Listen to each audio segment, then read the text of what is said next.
The idea is that I'm going to try to give you a glimpse of Shakespeare's life. Okay, so let's get started. I'm going to share the screen with you. Mhm. And let me say the following. Shakespeare was not a famous person while he was alive. While he was performing his plays in London, he was not famous. People was not really acquainted with him.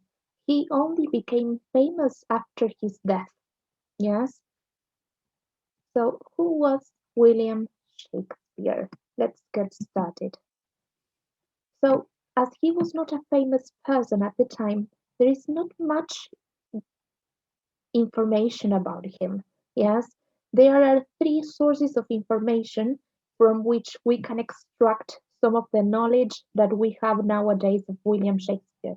One is documentary evidence, such as um, birth certificates, death certificates of his children, and uh, his wedding certificate and things like that. That's documentary evidence, as well as plays that were published later on, but not by him. Yes. So that's documentary evidence. Then we have references by contemporaries, other authors, other playwrights that were writing plays at the time that would make reference to him. Yes. Shakespeare was not very popular among the other playwrights because he never finished school. He didn't even go to university, so he was looked down by his contemporaries. Yes, only later on, only after his death, his contemporaries realized of how much of the potential that Shakespeare had.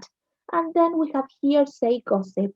So these are ideas that they were said to be said at that time, and that's how we believe that some things, we have some theories, some hypotheses about what could have been the life of William Shakespeare. Okay? So the life of William Shakespeare, we can organize it in three periods. We have the first 20 years that he lives in Stratford. Yes, we have his education, brief education because he had to drop school because his family didn't have money, his marriage, and his early fatherhood. The second period in his life, the next 20 years, is that period in which he goes to London to work as a playwright. And finally, the last 20 years in which he goes back to Stratford, to his hometown, and he enjoys all the money that he has earned throughout his life, and um, he lives a retired life until he dies. Okay? Well, here's where we start with the theories. Yes, the birth date. It is commonly agreed that Shakespeare was born on April the 23rd, 1564. Very recent, a few days ago, we were celebrating his birthday. Yes. Now, we are not sure because there is no documentary evidence that he was born on that day.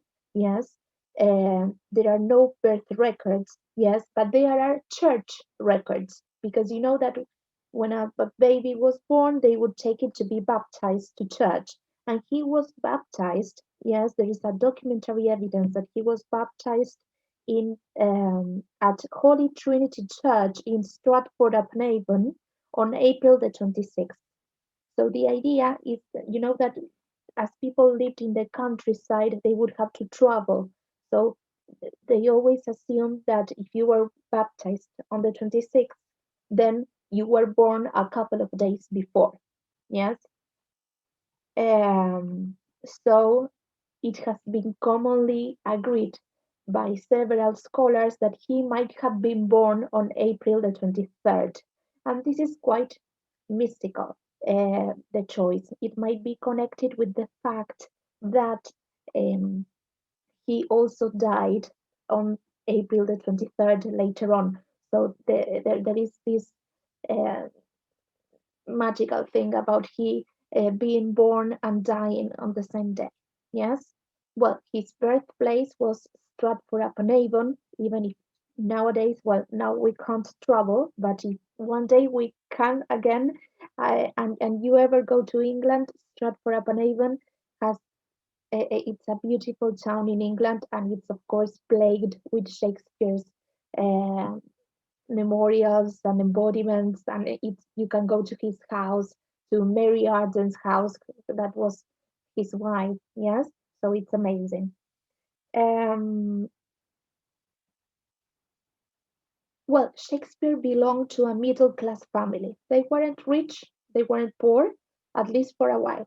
John Shakespeare, there is a lot of information about John Shakespeare. Yes, he was his father. He was a local. He had several jobs. First, he was a glove maker, fabricante de guantes. Yes, and we are mentioning all of these professions because then when we analyze Shakespeare's plays, we see that a lot of the vocabulary that he uses comes from the different experiences that he had in life. Yes, so John Shakespeare was a glove maker for a while.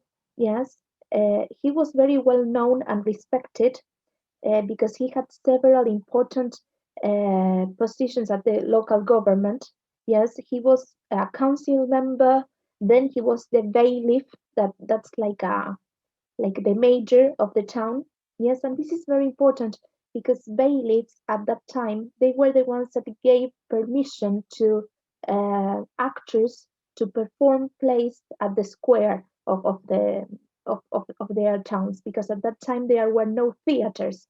When Shakespeare was little, yes, there were no theaters. Actors would go on a carriage from town to town performing different morality plays. Yes, and they would have to ask for a permission to the bailiff. So the first experiences of Shakespeare might have been watching these plays in his town because they had to ask for the permission of the bailiff in order to perform. So this was also something very interesting. Yes. Um, then, in connection with Mary Arden, his mother, yes, Mary Arden belonged to a Catholic family. This is very important because it was a very important and rich family. It is believed that there was a forest that it was called the Arden Forest because of the surname of Shakespeare's mother. So it is believed that she was a very important lady. Yes, but by marrying John Shakespeare, yes, she might have married below what she was expected. Yes, so John Shakespeare married rather well. Yes, because Mary Arden was rich. Yes, she came from an important family. Yes, Mary and John had 8 children. William was the first son. Uh, the rest of the children died. William was the only one that survived because of the plague or different illnesses. Remember that we mentioned that at that time there were no vaccines, there was no antibiotics, so people would get sick and they would die. Yes, it sounds familiar, unfortunately. Um, okay, let's continue. Regarding his education, he attended first the Stratford Grammar School. This is how schools were called at that time. Yes, this is not something connected with grammar. That's the name that schools were given. Yes, for the first years.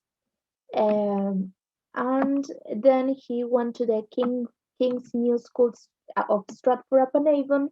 But the problem was that his father started having a lot of debts, so he couldn't afford um, for Shakespeare to continue going to school. It was very expensive. Yes, paper, quill, la tinta, the quill that you had to buy at the time, and it was really expensive, so they couldn't continue. So Shakespeare dropped school even before finishing secondary school. Yes, this is very important because he accomplished so much in spite of all the circumstances in his life. Yes, we know that his family, because of Mary Arden, they came from a very strong, powerful family that was Catholic. So he might have been a Catholic, but we also know that they had to try to be either Catholics or Protestants according to the king who was ruling. So maybe he adapted depending on the situation, but we are not certain on which was the one that he wanted. Yes, the one of his choice. Well, he married um, Anne Hathaway. Yes, the same name as the actress. Anne also came from a very wealthy family.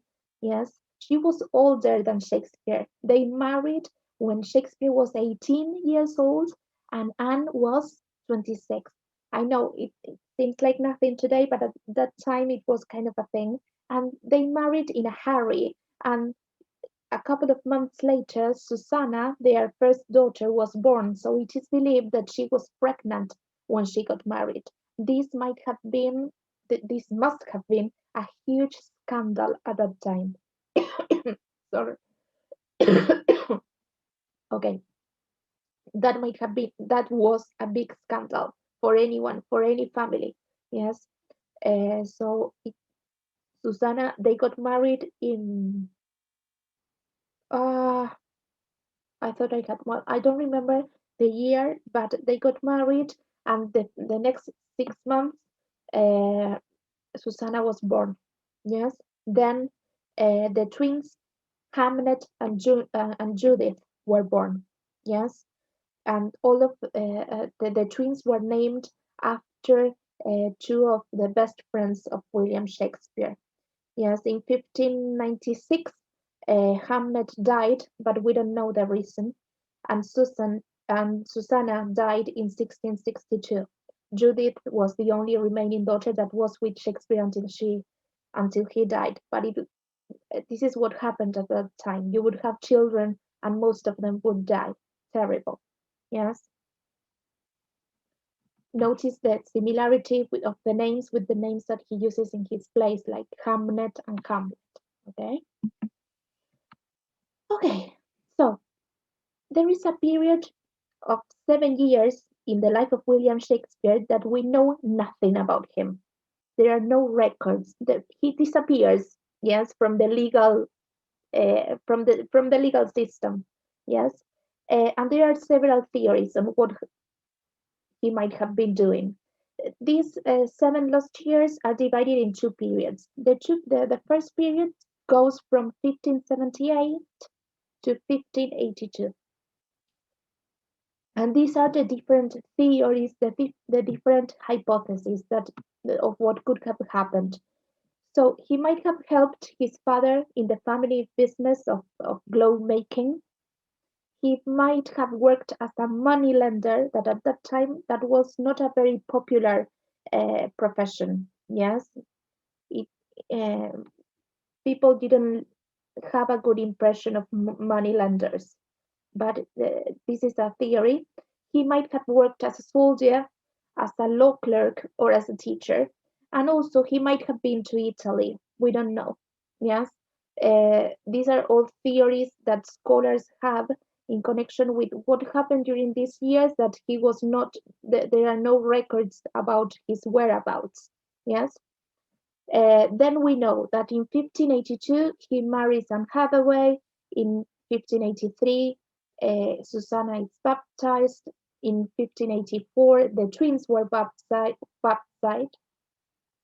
Sorry, here there is a tense shift, then I have to correct it. In 1589, there is a legal action against Shakespeare and his family.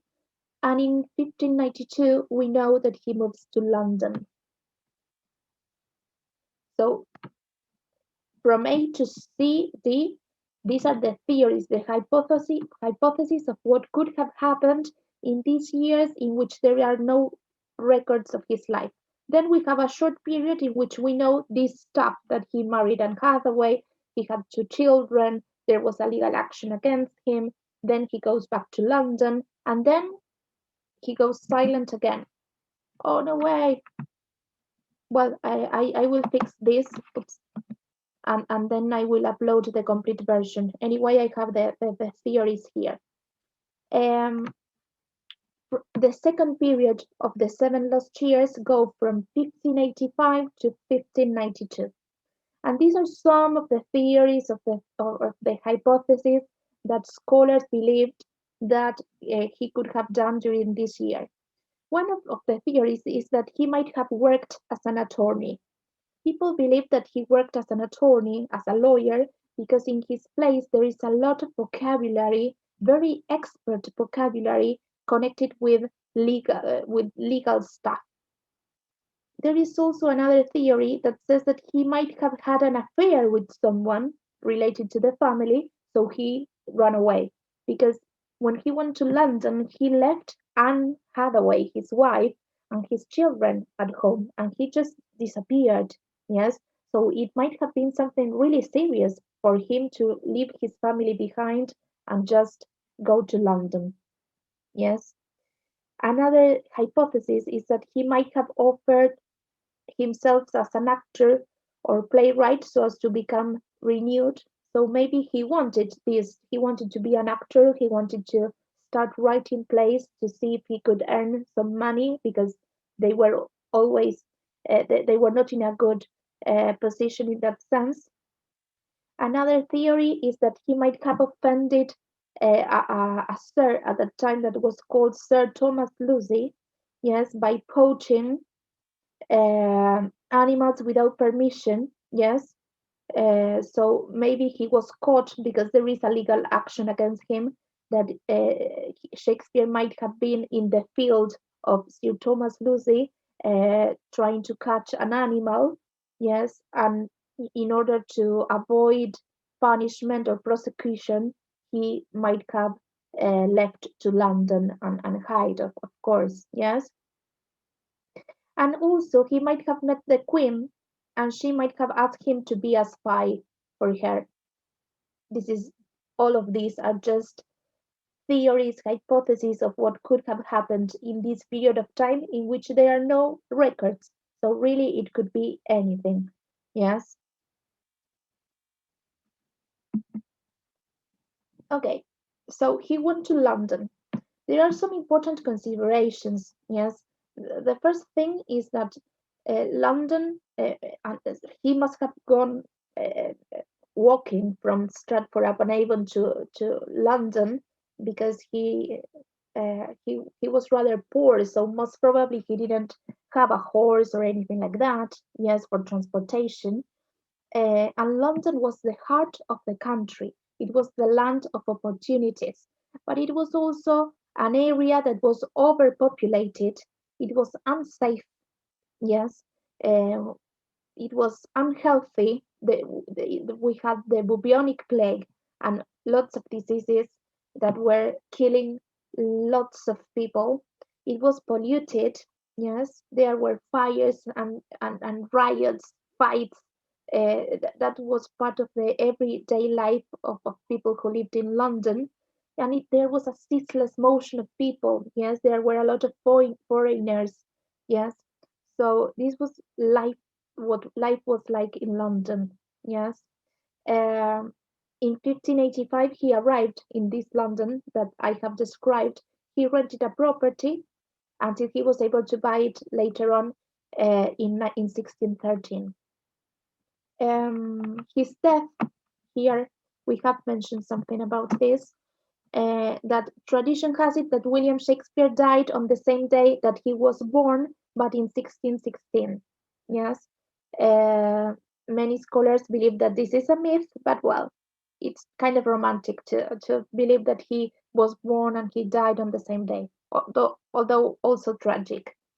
Uh, Church records show that he was buried at Trinity Church on April the 25th in 1616. So he might have died on April the 24th or the 23rd or the 22nd, but he was there. Yes, it was a very close date.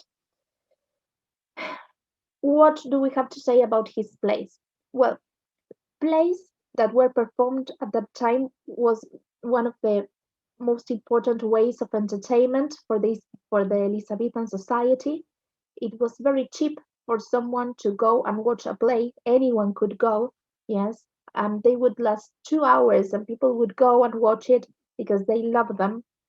Yes, it was like going to the cinema today, or I don't know, a year ago when we could go to the cinema. Um, he never published he never published his plays. There were two reasons why he didn't publish them, most probably, no, because we don't know. But one is that at the time there were no copyright laws. So if you published something, you were at risk of someone stealing it from you. So authors would write plays, but they would keep the the original works with them. So none of Shakespeare's plays, his own manuscripts, his original handwriting, those plays, none of them have survived. Yes, we only have the folio edition. It's called folio edition because Ben Jonson, who was a contemporary at the time, he published the plays of William Shakespeare. Yes, because he admired him so much, and it's called folio edition because it was a paper that you would fold.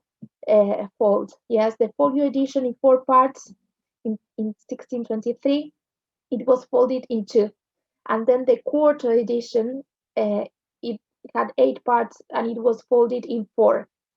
Yes, and his plays were published there, and that's how we discovered them. And there are many plays that were lost because he was not able to. He didn't want to publish them at the time. He was not famous, so he didn't feel the rush to publish them, I believe. And also, I believe that he was more worried about making money than about being famous. So he didn't care about that. So this is the life of William Shakespeare. I think that what has to be highlighted about his life is that he didn't finish school, but he manipulated the language like no one else.